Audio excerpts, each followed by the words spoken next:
Assalamualaikum warahmatullahi wabarakatuh. Salam semangat Bapak Ibu Guru Hebat. Perkenalkan, saya Septia Handayani, calon guru penggerak Angkatan 9 dari TK Negeri Pembina Langsa Timur, Kota Langsa. Pada video kali ini, saya akan membahas tentang koneksi antar materi pada modul 2.1 tentang pembelajaran berdiferensiasi. Apa itu pembelajaran berdiferensiasi? Pembelajaran berdiferensiasi adalah serangkaian keputusan masuk akal atau common sense yang dibuat oleh guru yang berorientasi pada kebutuhan murid. Maksudnya, setiap anak adalah unik. Masing-masing mereka memiliki kelebihan dan kekurangan. Masing-masing mereka memiliki minat, gaya belajar, dan kecerdasan majemuk yang berbeda-beda. Nah, pada pembelajaran berdiferensiasi ini diharapkan guru dapat memenuhi kebutuhan murid yang berbeda-beda agar mereka merasa nyaman dan bahagia saat belajar.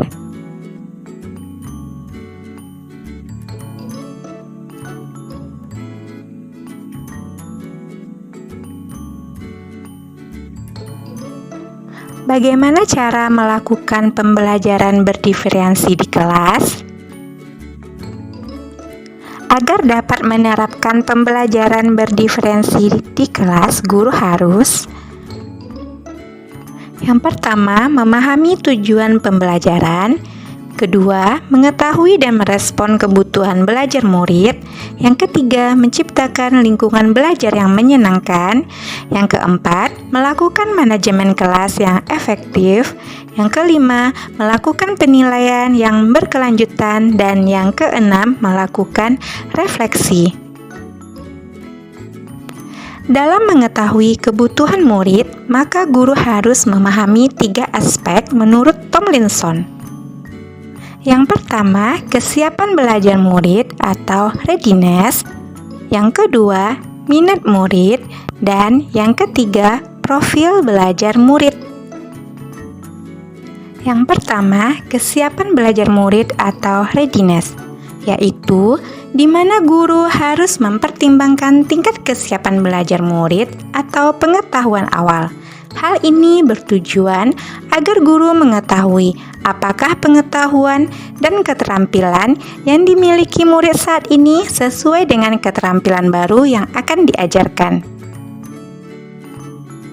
Yang kedua adalah minat murid. Minat adalah salah satu faktor yang dapat meningkatkan motivasi anak dalam belajar. Setiap anak memiliki minat yang berbeda-beda. Minat dapat kita lihat dalam 2 perspektif, yaitu yang pertama, minat situasional merupakan keadaan psikologis yang dapat dilihat dari peningkatan perhatian, upaya, dan pengaruh yang dialami. Misalnya, tertarik karena gaya penyampaian guru. Yang kedua, minat individu, yaitu kecenderungan akan sesuatu yang disukai, seperti bermain gitar, menulis puisi, dan lain-lain. Yang ketiga, profil murid. Tujuan dari memetakan kebutuhan belajar murid berdasarkan profil belajar adalah untuk memberikan kesempatan kepada murid untuk belajar secara natural dan efisien. Profil murid dapat kita amati pertama dari lingkungan belajar, yang kedua budaya, yang ketiga gaya belajar, dan yang keempat kecerdasan majemuk. Kebutuhan belajar murid dapat diidentifikasi berdasarkan cara berikut: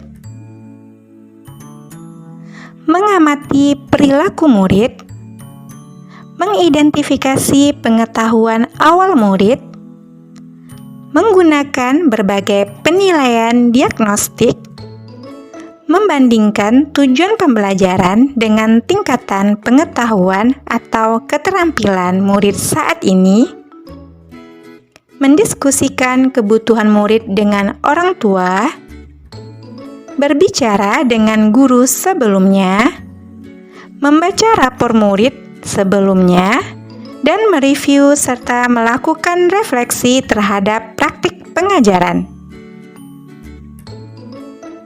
Terdapat 3 strategi dalam pembelajaran berdiferensiasi, yaitu diferensiasi konten, diferensiasi proses, dan diferensiasi produk. Diferensiasi konten berkaitan dengan apa yang diajarkan guru, seperti materi, konsep, atau keterampilan yang perlu dipelajari berdasarkan kurikulum dan pengelompokan fase tertentu, di mana materi dapat disajikan dalam ragam bentuk seperti video, aneka ragam buku, gambar, alat peraga, dan lain-lain. Diferensiasi proses, kegiatan yang memungkinkan murid berlatih dan memahami atau memaknai konten dengan cara membedakan proses yang dilakukan murid. Ada beberapa cara yang dapat dilakukan dalam diferensiasi proses. Yang pertama, melakukan kegiatan berjenjang. Yang kedua, pertanyaan pembantu atau tantangan. Yang ketiga, membuat agenda individual pada murid. Yang keempat, memvariasikan lamanya waktu yang murid dapat ambil dalam menyelesaikan tugas. Yang kelima, mengembangkan kegiatan bervariasi yang mengakomodasi beragam gaya belajar seperti audio, visual, kinestetik.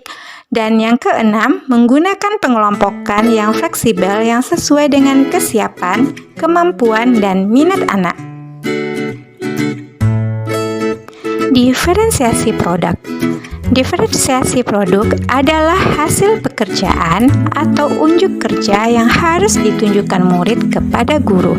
Cara mendiferensiasi produk yaitu yang pertama, memberikan tantangan dan keragaman atau variasi.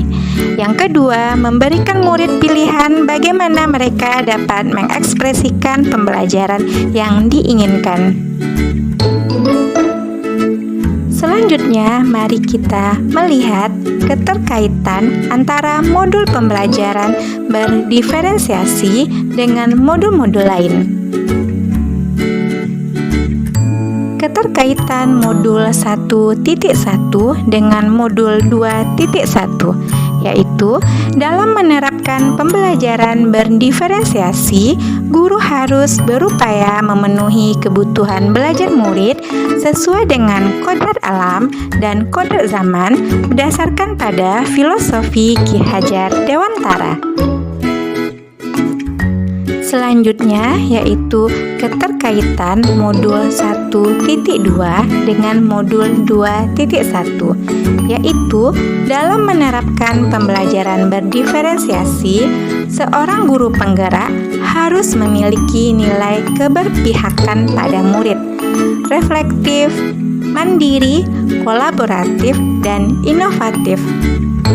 Selain itu, guru juga harus dapat memahami 5 kebutuhan dasar manusia, yaitu bertahan hidup, kasih sayang dan rasa diterima, kekuasaan, kesenangan, dan juga kebebasan. Selanjutnya yaitu keterkaitan antara modul 1.3 dengan modul 2.1. Pembelajaran berdiferensiasi dapat dijadikan salah satu langkah untuk mewujudkan visi guru penggerak yang berpihak kepada murid.